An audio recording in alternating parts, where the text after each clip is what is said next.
welcome back to Your Hour. Joining us now in the flesh, she's a real person.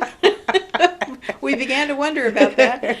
Is Jamie Whitfield. She's with Recovery Matters. And didn't even ask you what we're talking about today. Well, I was talking about other things. So. Okay, yes.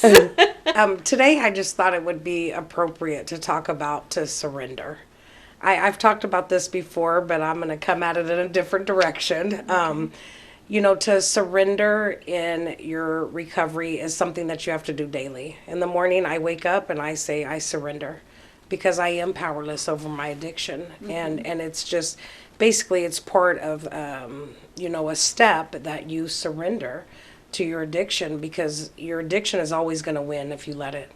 And so for me, as I look at surrendering, I surrender to win.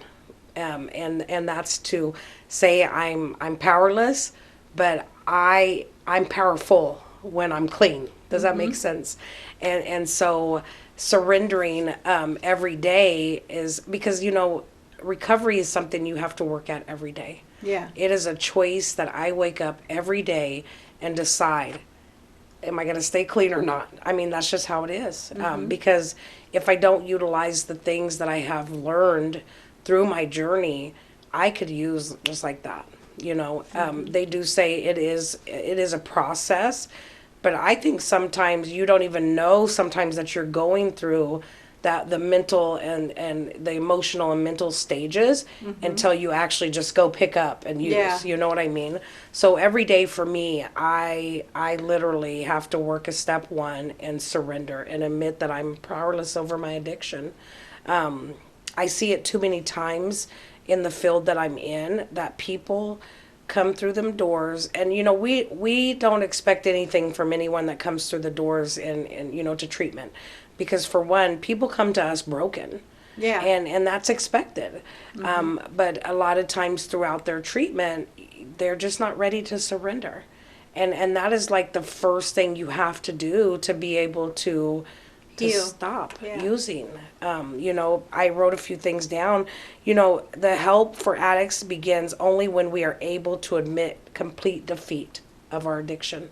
And I was reflecting back to parts of my life and my active addiction, and I just remember so many times knowing that the drug had my disease was full and going full force. And I at that point I couldn't do anything about it. I didn't know how. Yeah. But now today I have grips on that. Yeah. Where I admit that I'm powerless, and that I surrender to that, and that I surrender to win is my message. That you have to come to some point that you say, okay, you win, I lose. But you don't lose, really. You win if you can just pick up the pieces and move forward. What you're admitting to is the fact that you have an addiction. Yes. And you have to constantly battle it. You have to constantly try to stay on top of it. And to me, when you don't win is when you can't admit that you do have an addiction. Yeah. And you think that you can still, sneak one in here and there, and it doesn't work like that. And that's a good point that you made, because to quit, you have to quit with no reservations. Like for me, I had to quit without thinking, my mind is what I'm battling the disease with, and thinking that, okay, I cannot go and hang out with the same people. Right. And think that I'm not going to use eventually, or the fact that I cannot go and distribute any methamphetamines without thinking that I wouldn't use it. Them are the reservations that you have to get rid of, or you won't be able to stay clean. And also to, be able to just stop fighting it. You know what I mean? Just stop fighting it, and being able to admit it, and being able to admit that you're an addict is really that first step. Because a lot of people run around and think that they don't have a problem.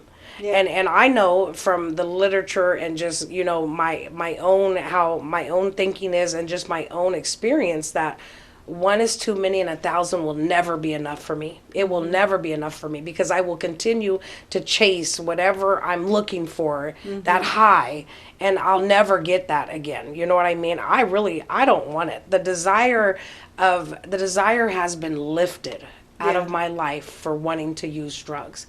And I tell you what, it feels good. Yeah. Because I didn't think, these last 27 months almost have really been the best life that I've ever lived in 45 years. Not to tell my age, but You heard that. Yeah. And just to have the clarity that I have now, and it's the best life ever. Do I have everything I want? No. Does Who anybody? does? Yeah, who does? But do I have everything I need? Yes. And the things that I've been lacking in my life was the spiritual needs. A lot of people live off material needs, and I used to be like that. But now spiritually and emotionally, I'm good. Even mentally, I am in a better space than I've ever been. Well, and you reestablished your relationship with your own family. Yes, and being available for myself as well, because when you're lost in this world and not available mentally, it is really a bad space to be in. But to be available to my children, to myself, to my mom, to everyone in my life, friends and family, that is something. I've come a long ways, and that is something, and that is because every day I surrender. I surrender that I am powerless over my addiction. I also want to mention today is my year that I've been with Mirror, and that is something that I've committed myself to. Yeah. Probably a little too much at times, but I love the fact that I'm able to commit to things now as well.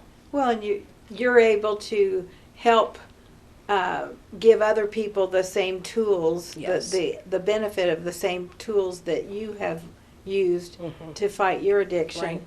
Right. And you obviously it's working for you. Right. So why wouldn't you want to share that? Right. And it's free. These are gifts that are free, to whoever wants them. And I'm not saying that my way is the only way. You know what I mean?